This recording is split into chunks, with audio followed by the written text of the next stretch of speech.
Welcome to Who the Hell Asked. It's your two favorite gaming news hosts, Byron and Slade, and we have a lot to talk about. Let's get right into it, shall we, Slade? Yeah, so let's talk about that Pokemon Presents this morning because they had one pretty huge announcement at the end that I think took everybody by storm for the most part. Yeah. So the Pokemon Presents had a few Pokemon bits of news, including the fact that I'm gonna butcher the shit out of this name. Duraludon? I think that's how. Duraludon. Yeah. That is the newest Pokemon that will be added to Pokemon Unite. Yep, everything else they showed for Unite, like Hoopa as well as the Fury mode that they introduced, was already dropped and released in Unite over the weekend. Yeah, and Slade was telling me that the hoop is broken. Oh yeah, I mean the amount of utility they put on that thing is certifiably insane. And apparently it's limited. Yeah. Which is a big guy. We got one thing for Brilliant Diamond Shining Pearl, which is Oak's Letter. You'll be able to claim your gift later today. It'll be available until March 27th, and it is a Shaman, the gratitude Pokemon. Yeah, so it looks like it's the Shaman event from Platinum. Yeah. So that's kind of interesting, but ultimately I still don't see a reason to get Brilliant Diamond Shining Pearl when you could get the majority of those same Pokemon in Legends Arceus and have a way better experience. Yep. So we did get something for Pokemon Legends Arceus. We got software update 1.1.0, the Daybreak update. yeah, so it seems it's a free update, which is like super duper cool. And it seems like they're adding alpha outbreaks. They had some new battles and some really interesting stuff. Like I guess you'll be able to face both Palkia and Dialga in a boss fight at the same time, which probably be really nuts. Yeah, really for the hardcore people who want a challenge. So figured that Pokemon Legends Arceus would be receiving some form of new content. I thought it would be a much larger DLC pass, but yeah, now knowing what we know, it makes sense that it's not. yeah. So, And Daybreak came before Sunbreak. yeah, uh, for Monster Hunter. Yeah. We have, ladies and gentlemen, I called it. I'm a Nintendo insider now. We have Pokemon Gen 9, Pokemon Scarlet, and Pokemon Violet. Yeah, so a couple of things I was like digging into when I saw this presentation. They announced that it is an open world Pokemon. Yeah, you can clearly tell from the trailer, but I believe on the website and a few tweets from the Pokemon Twitter account that, yeah, this is open world. This is like closer to Legends Arceus than the wild areas in Pokemon Sword and Shield. Yeah, so what does open world mean? Because let's talk about Legends Arceus. Legends Arceus isn't open world. It's just they have multiple sandbox levels, kind of akin to Super Mario Odyssey or any of the 3D Mario games, really. From my understanding, it's basically a more expanded version of the wild areas from Sword and Shield. Yeah, where the entire world is one entirely seamless zone. So this is less like Legends Arceus and the Monster Hunter games, and this is more like the Breath of the Wild Pokemon game people are asking for. Yeah. So yeah, and this game, and this game was probably developed at the same time. And I mentioned this while we were watching the presents together. That this was probably developed at or the same time, if not very close to when Legends Arceus was being developed. Yeah. So now let's move on from that. Let's talk about the trailer itself because I actually was very impressed. Even though I feel like the development time between Sword and Shield, this, as well as everything else they've worked on, it's not quite enough time. This had quite a bit of polish, I noticed. I think the landscapes and the lighting are like 10 out of 10. I honestly, they look incredible. Yep, and the start of the trailer, Slade was like, oh, are we getting a new Detective Pikachu? I mean, yeah, because, it had, the guy walking into the Game Freak headquarters. But Yep. No, this game actually looks really incredible. I think I noticed that some of the Pokemon are like really textured, like that fucking Magnetite? yeah, like the Magnemite, yeah, Yeah. Oh, and Magnemite. Yeah. the fucking Survivor. Yep. Like I noticed the scales on its like fucking skin is Yeah. fucking So, crazy. so what's one of the most important things in a Pokemon game? You would say, Slade. Well, Well, now you're not going to be able to get like a straight answer from anybody because I think Legends Arceus has changed the formula so much. well. I was gonna say the starters. Oh yeah, okay, never Yeah. mind. You were going So somewhere with we it. got the starters. We got the 3 starters pictured right here. And let's head to the official Pokemon website for this game. And so here are the starting trio. We have Spiragatito, Fuecoco, and Quaxley. Yeah. So I think they look really interesting. Okay, I guess Fuecoco is a crocodile Pokemon. Yep, a fire. I was wondering like what the hell it was. Yeah, a fire crocodile. When I first saw this thing, this is going to be potentially an obscure reference. I kind of got those like yellow metallic crocs from the oh, I forgot the name of the world, but the like swamp world in Banjo-Kazooie kind of. Right. Oh, you know what? Now I'm like looking at this. Might be a possibility that this region, because you know all the Pokemon regions since Gen 5 have been based on some country in the world. Yeah, like, this- for example, Gen 5 is based on the US. Yeah, Gen this 6 was based on France. yeah, this is clearly Spain. Clearly. Spain? Yeah, actually, Yeah. you might be right. Yeah, it's this either is- Spain. Like cuz like 2 of these names are very Spanish. Well, I mean, if you're going off the name. I think for the landscape of the fact that we have a crocodile starter, I think it's possible it might be Australia too. I don't know. There's a large possibility what this is, 'cause especially with like Survivor being one of the Pokemon that showed up being a highly venomous snake. Yeah. I just think that like It's possible. I don't know. It's possible. It's possible. It's definitely like an it's if it's not Spain, it's Australia, and if it's not that, I don't know, Latin America or something. Because like again, these Latin America was my next guess. Yeah. Actually. Yeah. But looking at this in total, I think the game looks really neat for what we see. So obviously it's like very early on. Yeah. So If there's you a lot had to of pick FPS Slade issues. right now, based off of this, I do not believe at the time of recording this, we don't know their evolutions. If you had to pick, you're the big Pokemon guy here on the channel. Who would you start with? Based on just probably with Fuecoco, the this. crocodile. Of course you would. Not because it's fire starter, but because I already know Donald Duck well enough that his ass isn't gonna fucking heal anybody when you need it. Oh god, yeah, Quaxley. Like at first, I thought that hair looked like a military helmet, but then it looked like a helmet, and then the color scheme. It's like, yeah, this is fucking Donald Duck. Yeah. And- Now I'm thinking about it, I'm like 90% certain this is somewhere in Latin America. Oh god. Yeah, another thing is, not that this surprises anybody, it is confirmed that Hisuian Pokemon will be in Pokemon Scarlet and Pokemon Violet. Yep. As evidenced by the Hisuian Zoroark in the trailer. Yep. So, your Pokemon Legends Arceus characters will most likely carry over, people. So that's good news all around. Yeah. A tweet from I don't have the tweet on screen right now, but there Cerebi tweeted out that only if the Pokemon is in this gen, it will be able to be transferred to this gen via home. So yes. Now, obviously, they also put out a connotation that you will not be able to transfer certain Pokemon, which means that this obviously is going to be with a limited Pokedex, like Sword and Shield support. Yeah, so but man, Pokemon Home seems to be like the most useless fucking thing.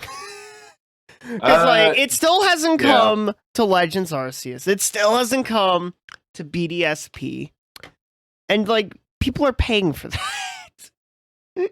I think they're gonna have to have some parentship, at least with Pokemon Legends Arceus.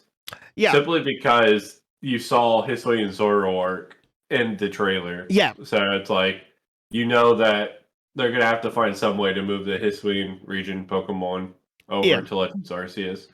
I don't think Brilliant Diamond and Shining Pearl are quite as necessary on the Topo, but I'm sure it'll get home support too. Yeah. At some point. So obvious. Okay, I want to talk about this. We saw a little bit in the trailer. I have it on screen right now. We have our main characters. The main characters. Your OC right here. So yeah, look at these like 8 to 10-year-old looking kids right here. So it definitely is coming off quite weird, coming off the fact that I think in Legends Arceus as well as Sword and Shield, kind of felt like the characters you were playing were like teenagers. Yeah, probably in that just like trying to feel like children. Yeah. So how they look right here in the key art, I think they look perfectly fine. Honestly, they look perfectly fine. Yeah. And we have the dip. So in Pokemon Scarlet, you have an orange and white color scheme, and here in Pokemon Violet, you will have like a purple and black color scheme. But the in-game models look, in my opinion, terrible. They look so bad. They look like they're ripped out of that one game where like there's a bunch of kids running around and there's a lot of crazy shit going on. What's that game called? Balan? No. Oh, no. I mean, kind of now I'm saying it, but no. The fucking... They like heavily advertised it last year's E3. It was like a Ubisoft title or something. Oh, God. Where like there's a bunch of kids, there's like glitter tornadoes, there's like 80 kids on the screen at once. Oh God, I don't remember some, the game, but kids like, yeah. pop song. I don't know. But yeah, so those are your main OCs. When I first saw them in action in the trailer, I'm like, oh God, and seeing the stills, I'm like, this looks off. I don't know what. They just look off to me. I think part of it is because it doesn't look like the signature art style of the Pokemon series. If it looked more like the key art, I'd be fine with it. It just, I don't know. I know I'm not a Pokemon guy, so I'm like nitpicking, but like this looks weird to me. Yeah, I definitely thought that the human characters looked weird. Rest of the game at least looks good from what I've seen. No, yeah, everything else looks good. Maybe some like texture issues or like issues. Those are things or like there was a little windmill stutter, but yeah, I mean that it was going at like 5 FPS. 5 FPS, yeah, at like 30. Yeah, it was pretty bad. Yeah, so we got Gen 9. Of course, it's coming out in November. Like we all know it's coming out in November. Yeah, so I think at this point we could expect a new mainline series title once every 3 years. Yeah, a new generation once every 3 years, yeah. Yeah, because that has kind of seemed to be the standard. Yeah, that's been the pattern since, I think, Gen 5? Yeah. Because I know there were, like, a couple gens that were, like, 4 years apart. Yeah, I think... I think it was, like, Gen 5 that probably started this. I'm pretty sure after Gen 5, it took them 4 or 5 years to make X and Y, and then it was 3-year releases. Okay, yeah. So but within the past decade or so, it's been a 3-year cycle, and so hope you're ready for Gen 10 in 2025. All right, now moving off of the Pokemon news, because I think that's about everything we wanted to cover for Pokemon. Yep. Let's talk about some other things that happened this week. Obviously, not anywhere near as big. Starting with the Bethesda announcement that they are taking down their PC launcher, and they are migrating fully back to Steam. Byron, your thoughts? I am fucking... this is a good sign. This is a good sign. You will get your wallet transferred over. Any money you had on the Bethesda.net launcher, that will transfer on over to Steam credit, which is incredibly generous. Oh, yeah, actually. I'm actually very impressed by Microsoft and Bethesda approach. Yeah, and then also any games will be transferred over onto Steam. In early April, you'll be able to initiate the mitigation process. You will still need a Bethesda.net account, but unfortunate. It's kind of like how EA sells games on Steam. Yeah, yeah. We had to learn that a hard way when we did It Takes Two last year. Yeah, which is still a great game though. So let's talk about what this means for both Bethesda and then the gaming industry as a whole. Yeah. For Bethesda, obviously, this means that their client wasn't very popular. People still have Steam as their preferred, service in terms of buying games. Then migrating back to Steam. Honestly, Bethesda was very huge on Steam, especially with like the modding community for Skyrim, Fallout, Skyrim. Yep. So this is kind of like their quote unquote returning home. Yeah. Where they belong. Yep. I'm actually the reason this surprises me is I thought they would have, if they took out the Bethesda launcher, they would migrate to some sort of Microsoft launcher. Yeah, you would have thought, honestly. You would have thought. Yeah, that was my initial read on it, but I was like, oh wow, I'm surprised that they're just going back to Steam. Yeah, I'm very surprised at that as well. But hey, that's cool for people who own Bethesda games. And I hope this means whenever the Activision Blizzard acquisition completes, I hope Battle.net is shut down. Please. Crash Bandicoot 4 needs to not be stuck on that service. Please, yeah, Microsoft. Absolutely. I'd say I'd like to see a lot of these.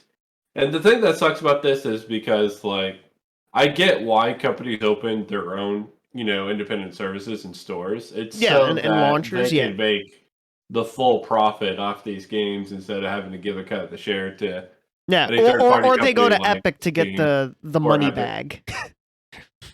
Yeah, which again, the reason why this is great is because Steam is just the superior service overall.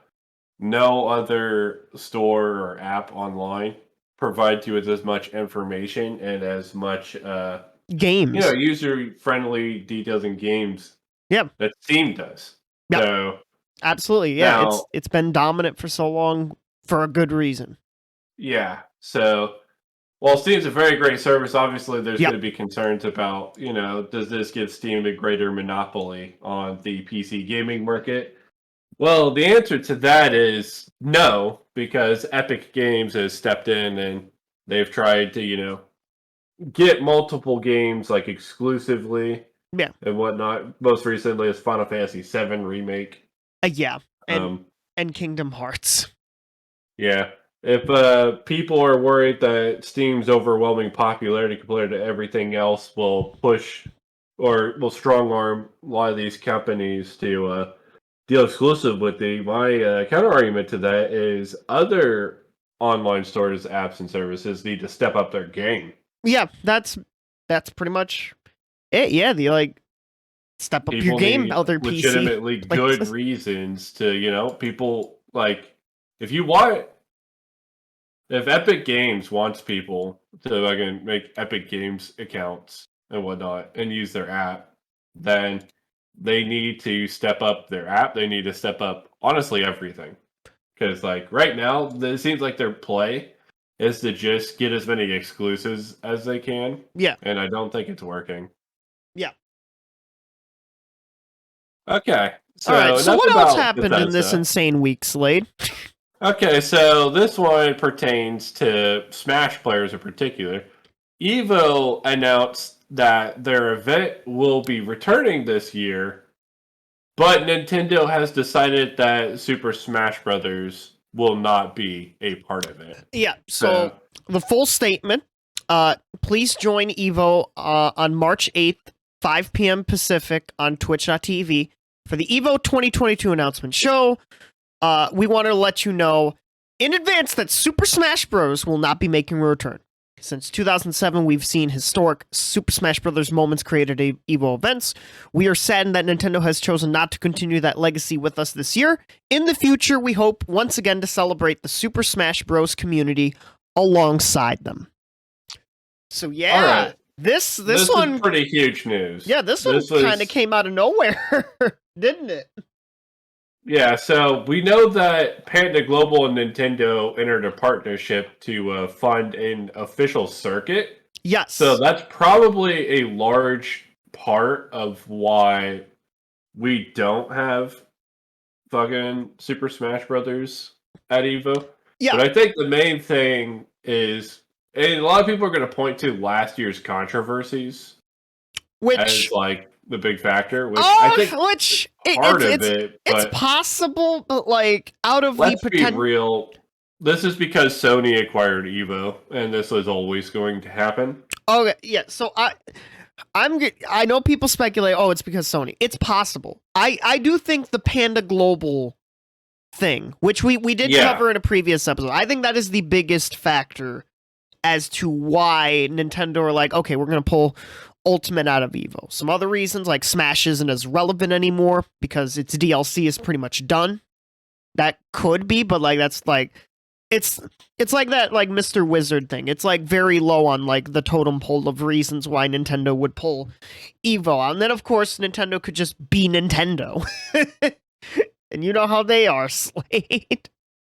Yeah, for sure. So I think it's a combination of all those factors. I think it was just like the perfect storm for Nintendo Yes. to be like, yeah, we're taking Smash out of EVO. Obviously, Smash and EVO, it's pretty iconic, even though I would argue that EVO has had the worst run Smash tournaments at any major by like a wide margin. You're I've talking heard about the all the memes. sets. Yeah, I've heard the memes, jokes, and complaints like, oh, thank God, maybe EVO won't run till fucking 1 in the morning now. Yeah, it's like shit like that, or fucking all of their fucking tournaments are like best of threes. Up until grand finals, which is the only best of five, which is really cringe. How is Because it you want usually? your top players playing in best of fives because you're getting way more adaptations and content and stuff like that, which is incredible for the game. And you can't determine who the better player is consistently in a best of three. You need that best of five. So usually, for those who don't know much about competitive Smash, how is it usually like broken down in terms of that aspect? Real quick. So usually it depends on like the size of the tournament itself, but usually pools and everything leading up to main bracket is a best of three. So you get 3 games to decide which player moves on, and then your top 32 will be all best of fives. Okay. Because you're getting, like I said, it's just better for the high level players. It's more content for the fans. Like everything about best of fives is just strictly better. But obviously, you can't run an entire tournament in a best of five format. That'd take way too much time. Yeah. So, ignoring that, let's just talk about like EVO specifically because like we haven't really had a Nintendo EVO controversy. I think In a while. on this level since. Nintendo originally tried to cut EVO after the charity drive. Yeah. For Melee. Yeah, which that was a bit yeesh on that one. But I think the Smash community is at a point where they no longer need the exposure from EVO to be very successful as a competitive scene. A lot of people don't understand that fucking the Smash community at the time, as well as Melee, was in very dire straits before that charity drive happened, and then that's what kind of caused the second coming of the community. Like it popped off again a second time because of all the publicity it got. Yeah. Now the community obviously is very strong. Slippy, as well as a bunch of other aspects like the Ultimate's release, as well as all the DLC. Yep. Smash It is in a really good spot right now. It doesn't need EVO or the exposure of EVO to be a very successful, fighting game. But it still sucks because, like I said, there's a lot of legacy that's there that's not going to be there. Yeah. Do you think we get similar announcements for some of the other big, like, Smash themed, like, tournaments, like CEO? Do you think we get something like this from CEO or no? No, because I think with Panda Global, they probably have partnerships with a lot of these large Smash tournaments and whatnot, to where those tournaments will be included as part of the circuit. Kind of like how Nintendo had a partnership with Genesis for God knows how long. Yeah. I think CEO and other tournaments like it will probably be a part of the Panda Global circuit. Okay, which, well, So as of the time of this recording, we still know jack shit about. yeah, EVO is the one major that makes sense wouldn't be a part of it Mhm. because that's always been more of a Capcom tour kind of thing. Yeah. So, as I said, overall, sad news, but it's not, it's not even remotely close to being like bad news or the end of the world. It is what it is. Yeah, and well, speaking of Capcom, we got 2 announcements from Capcom. First, the smaller announcement. We got a Capcom Fighting Collection featuring 10 famous competitive arcade Capcom games that will feature online play, which does include rollback netcode, which is insane. Which is fantastic. Yeah, and the 10 games are Darkstalkers, Night Warriors, Vampire Savior, Vampire Hunter 2, Vampire Savior 2, Red Earth, Cyberbots, Super Puzzle Fighter 2 Turbo, Hyper Street Fighter 2, and Super Gem Fighter Mini Mix. What an eclectic lineup, but still cool for fans of like those genres and games. And again, those all have rollback netcode too, which is fantastic for all of those games. So. Yeah, and Red Earth apparently will be on home consoles for the first time ever. Yes. That's huge. That's pretty big. Yeah, that's really great for, fans of the Capcom fighters and whatnot. Yeah. And then the other announcement, possibly their biggest one, Street Fighter 6 has entered development. Yep, that's right. We got so the announcement for both of these took place at the end of the Capcom Cup, which I think Slade you partially mentioned.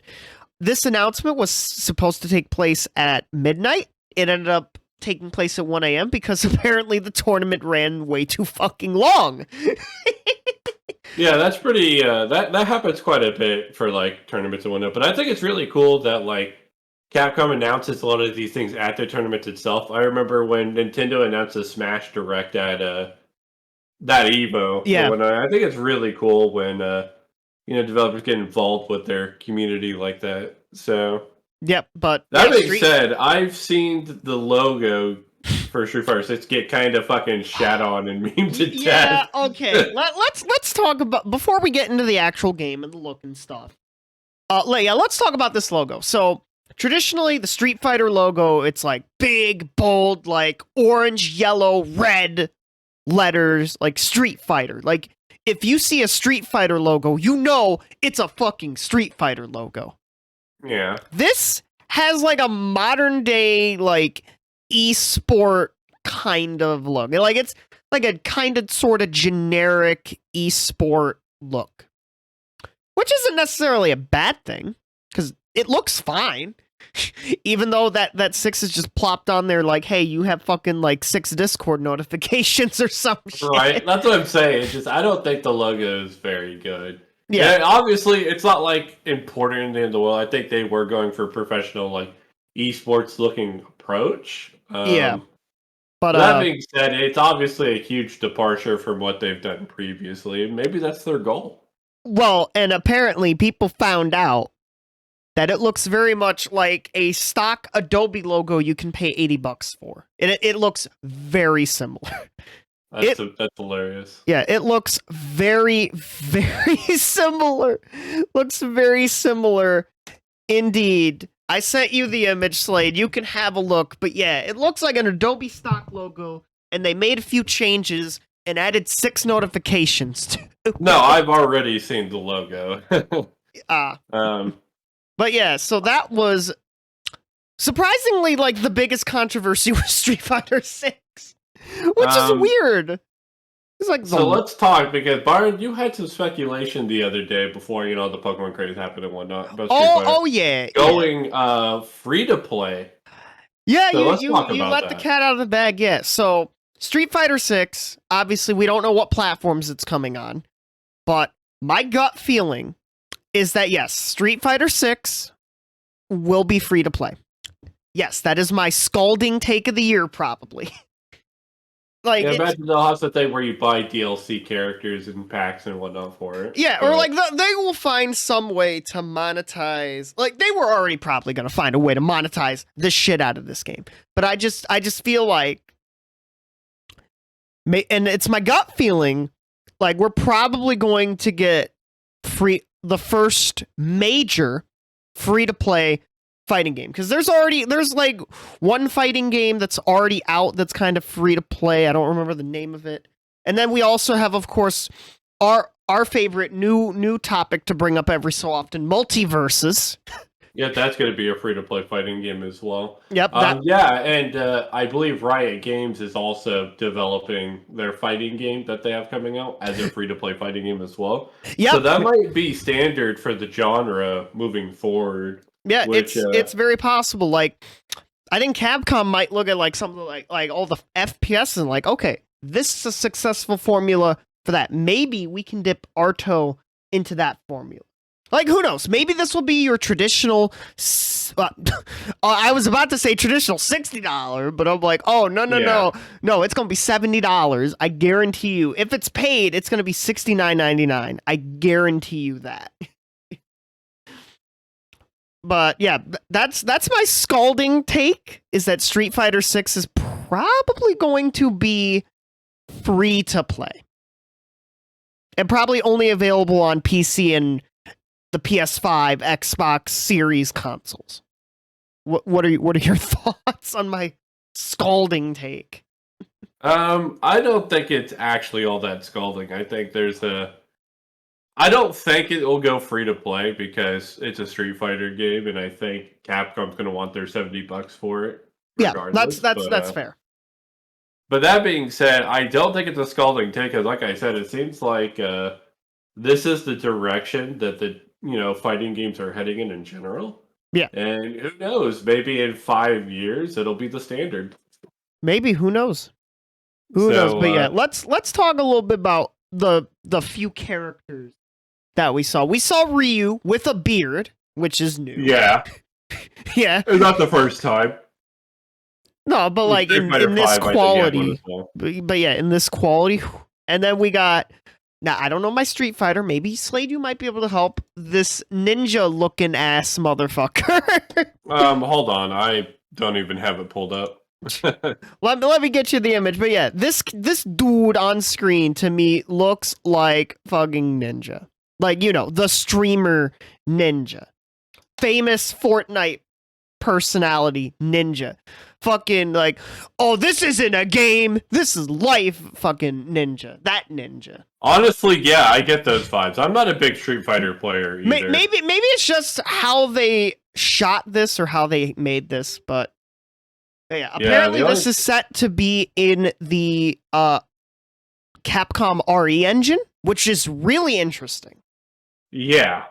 That was one thing that I thought was pretty fascinating was looks like they're kind of taking the engine from Resident Evil and fucking putting it in Street Fighter. Yeah, they don't want to pay like Unity or Unreal the license. Nah, we already have our in-house engine. I'm curious to see how a horror game engine works with, or an engine that's generally geared towards horror games works with a fighting game.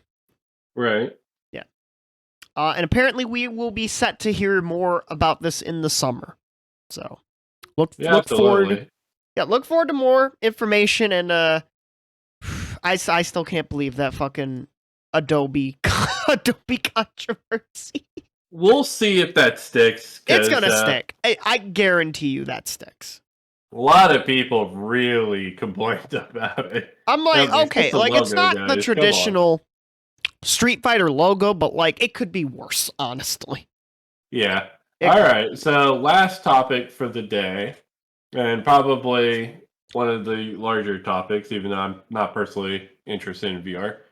The PlayStation VR2 headset was revealed. Yep, that's right. We finally have a look at the PSVR2 headset. Now, a few months ago, and I believe we covered this on the show, we got a look at the controllers, and I was like, give me those, let me use those separately, because I like the Joy-Con, like, lazy gaming setup. But we got honestly, I do like the setup. I kind of wish Nintendo had like something like that for their Joy-Cons.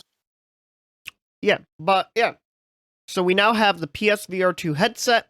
The circular orb shape represents a 360-degree view. It is so the cable is not detachable, which sucks. Yeah, that's the biggest takeaway, is because I saw it's not like a wireless headset, the cable has to be attached to it. Yeah. That could create some potential issues for anybody like playing if it was a VR. detachable USB-C cable. Yeah, USB-C specifically, not that would be dope. fucking what they do with micro USB. Fuck that. Yeah, like the headset, like the end is going to be USB, like the end that you plug into the console. If only it was detachable and the other end was USB-C too. USB-C, all the things. There's going to be more comfort. There is a lens adjustment dial, so users have an additional option to match the lens distance between their eyes to optimize their view, which is, I would say, a pretty good feature to have on a VR headset. Yeah.